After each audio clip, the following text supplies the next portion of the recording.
Hey, what's up guys, my name is Charlie. Today we're going to be watching some Nostalgia Critic, and it's going to be the top 11 Disney villains. Oh boy, I don't think there's been ever a Disney film where there hasn't been a villain in one of them. Nearly every single Disney film has a villain in it.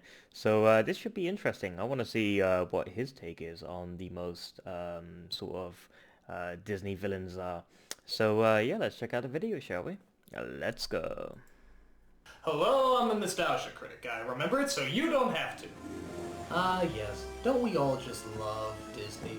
That cuddly feeling of childhood innocence mixed in with that special brand of magic that only Mickey Mouse and friends could provide. Sort of. Bullshit! Disney is messed up! Don't believe me? Then check out their villains! These are some of the nastiest baddies that ever shined on the silver screen. They were cruel, wicked, and oozing with pure concentrated evil. They did their best to give you their worst! And we're here to honor them today.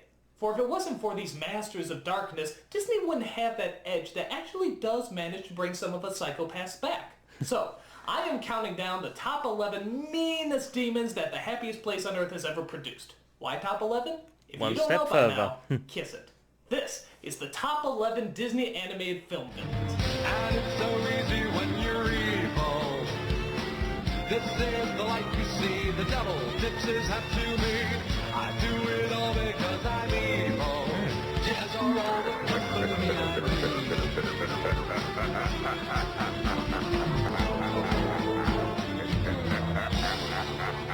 Number 11. Number 11. Here we go. Cruella de Vil from 101 Dalmatians. Yeah. Becoming something of an icon, Cruella de Vil is the epitome of style meeting psycho. This nasty lady's plan all hinged around wanting to make fur coats out of cute little cuddly puppies. And the more evil and psychotic she looked, the more adorable and lovable our heroes looked.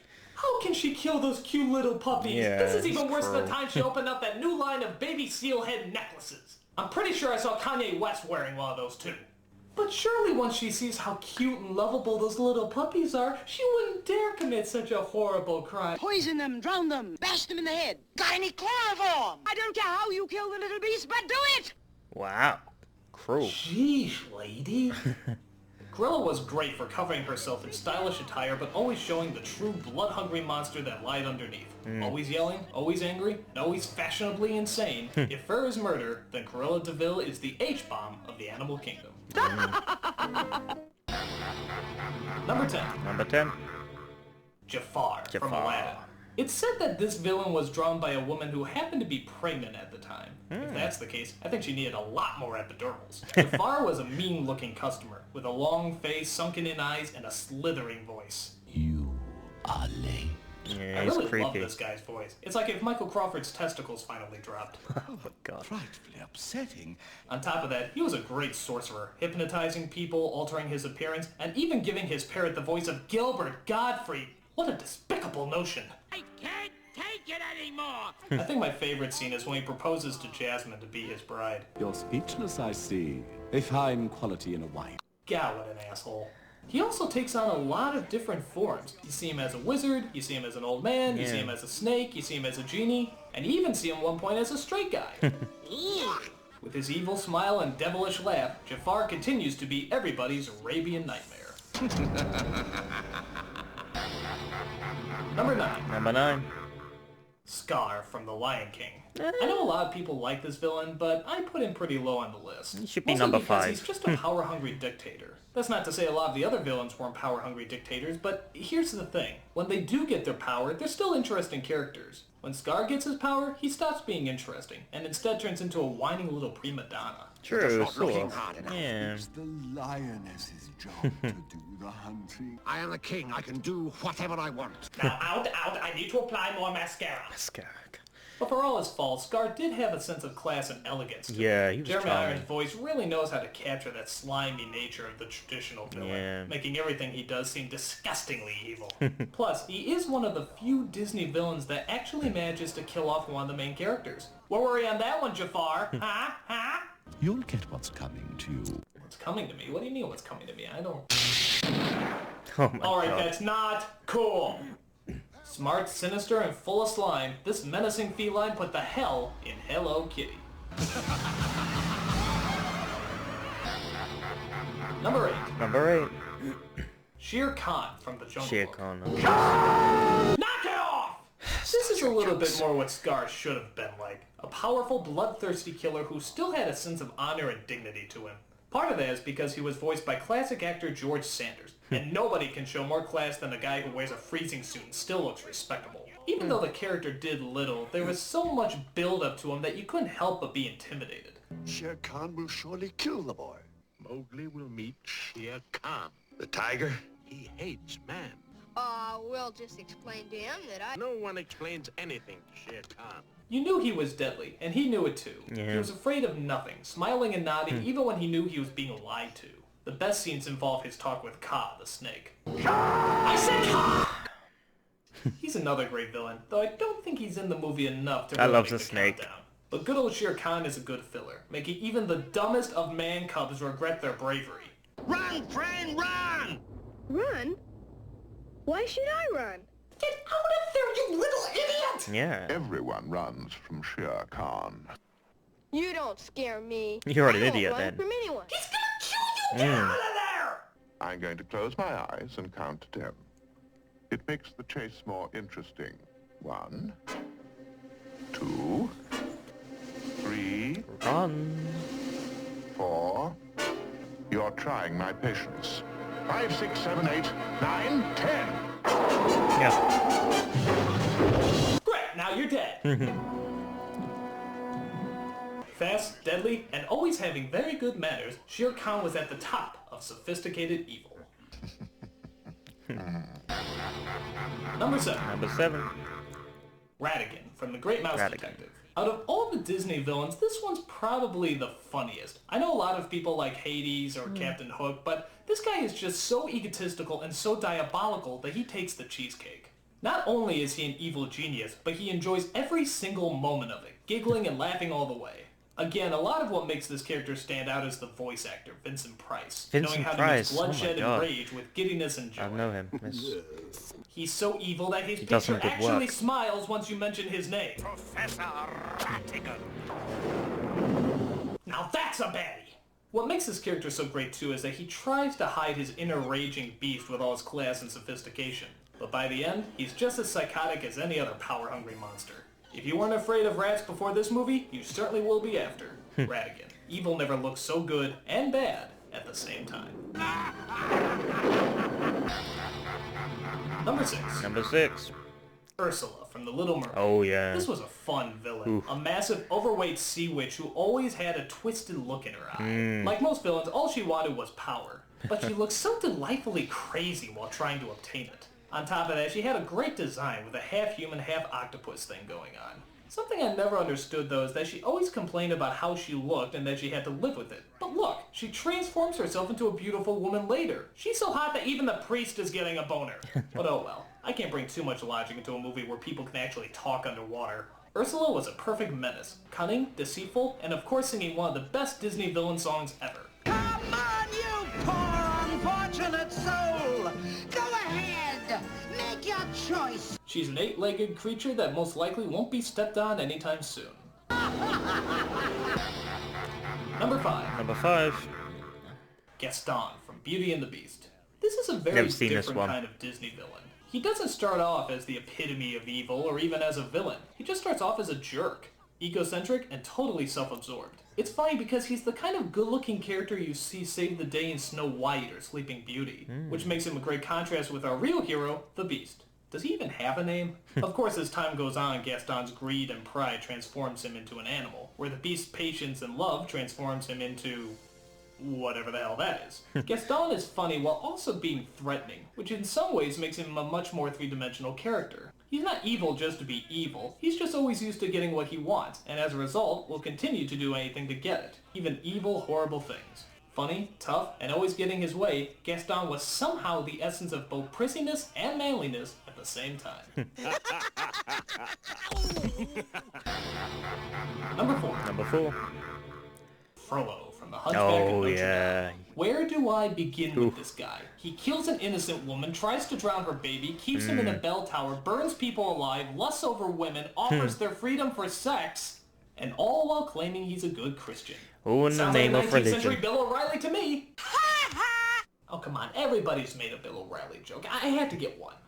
Frollo was a sinister creature, playing a religious judge who longs to purge the world of sin. He gets away with doing horrible, terrible things because he reasons with the people and himself. That's what God ultimately wants him to. What a dick. Yeah. He also has one of the best and creepiest song sequences ever put in a Disney film, where he confesses his lust for Esmeralda and that if he can't have her, the pits of hell will. And let her taste the fires of hell. You know, for kids. Actually, Frollo did make this movie a lot more adult than most children are used to. And we just loved him for that. He was born with no soul, no heart, and no regrets. Frollo, working on the dark side of the cross. Number 3. Lady Tremaine, a.k.a. Lady the Tremaine. evil stepmother from Cinderella. I could punch this lady in the face. I hated her so much. She didn't have any weapons, fighting moves, or even evil minions. She just had control over one person's life, and boy did she squeeze every last drop out of it. Yeah. She made poor Cinderella do everything. Clean the house, feed the animals, everything. Why? All because she didn't push Cinderella out of her couche. That's the only reason. She gives her real daughters everything and Cinderella nothing. What a load of bitch. Look at the way she sits on that bed stroking the cat. She's like a Bond villain. And how about that smile? God, she's just dripping with whore. So, okay, making a woman do chores isn't all that bad. But nope, she goes even further. She prevents Cinderella from going to the ball because she gives her too much work to do, has her daughters rip apart her dress because it's borrowed from old unused clothes, and even locks her in her room, destroying her chance for a happy life that's just waiting for her downstairs. What a You bitch. spidery brat, I'll kill you! I'll kill you!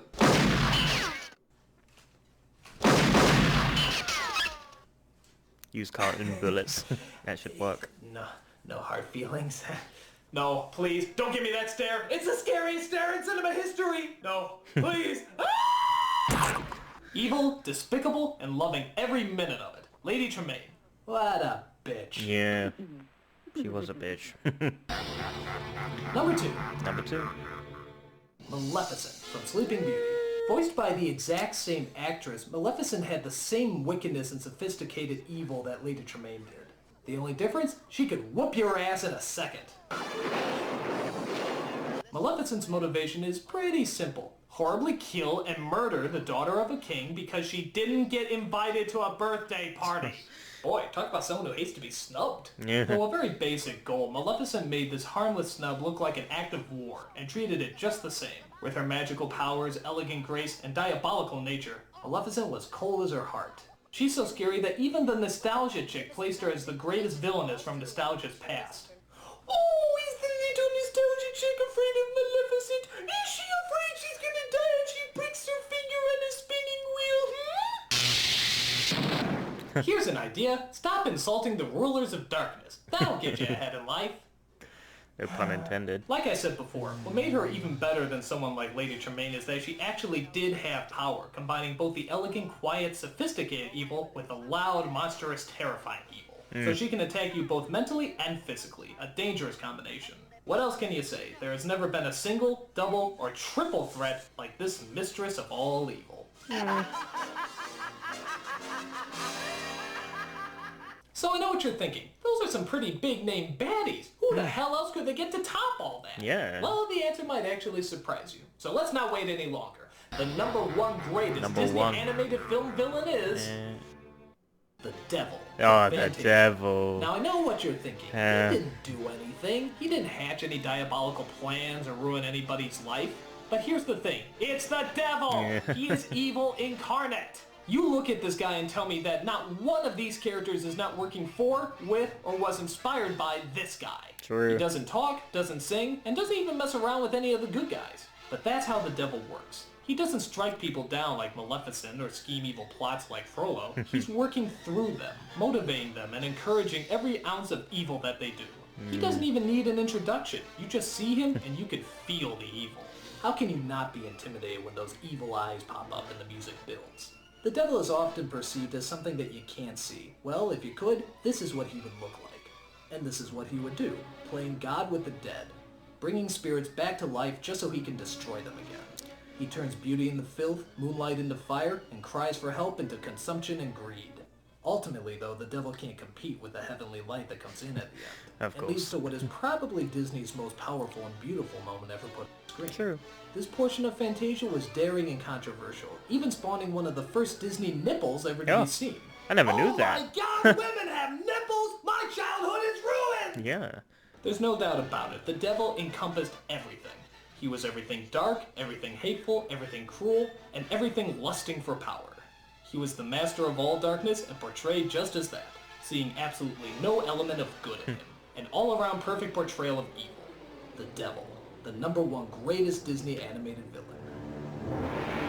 Devil's got some breasts.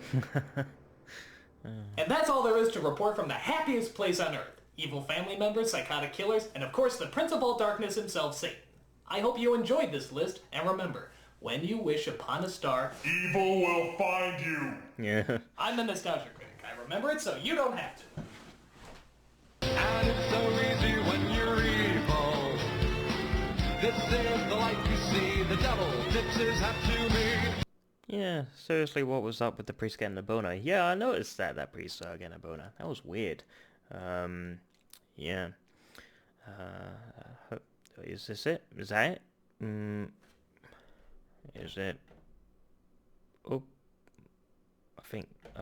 Okay, There we I'm go. recording this because I know a lot of you are like, oh, whoa, what's up with the Nostalgia Critic videos? They always take so long. They're always so delayed. You're lazy. No, that's not it at all. It's just I have the strangest, most creative computer problems that make no sense at all, and this one is so fascinating I decided to record it. Literally, it's just playing Ghostbusters, the movie. Huh? It's not even the movie, it's just the audio of the entire movie. But look at this. Nothing is open. This is like the spyware, the adware thing. It's doing a scan right now, but nothing else is open. It's just playing the audio from Ghostbusters. Why? And of course now it's not, because I just turned the camera on and wants to make me look stupid, but I swear that's what's going on. It's like this computer is possessed. You have no idea how weird it is to be editing, and all of a sudden you just hear the music from Ghostbusters, that creepy woo! You hear it? Alright, see, that's the audio. You hear that? Hear it? Gotta say, excuse me, but this is the Ghostbusters, isn't it? Wait for it. Excuse me, this is the Ghostbusters? Yes, it is. Can I help you? Yes, it is. Can I help you? You see, I don't know what's going on. This computer is possessed, and everyone I talked to has said that they've never seen someone with so many strange computer problems, but I do. I am freaking possessed. I don't know why this happens. I don't know how computers work, and this isn't helping. So just anyone that's wondering, like, oh, you're lazy and stuff, I'm not. I'm just possessed. I'm not lazy. I'm possessed. I just wanted to get that out there. Bye. Wow, that was very interesting. So, but the computer part, I don't think he's possessed, obviously.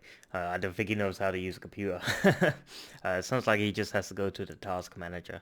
And sometimes programs, even if you close them, if you close a program, sometimes it runs in the background in the task manager. So you have to end the task on the program you're running. Sometimes it runs a sort of background program, so it doesn't actually close sometimes when you close a program.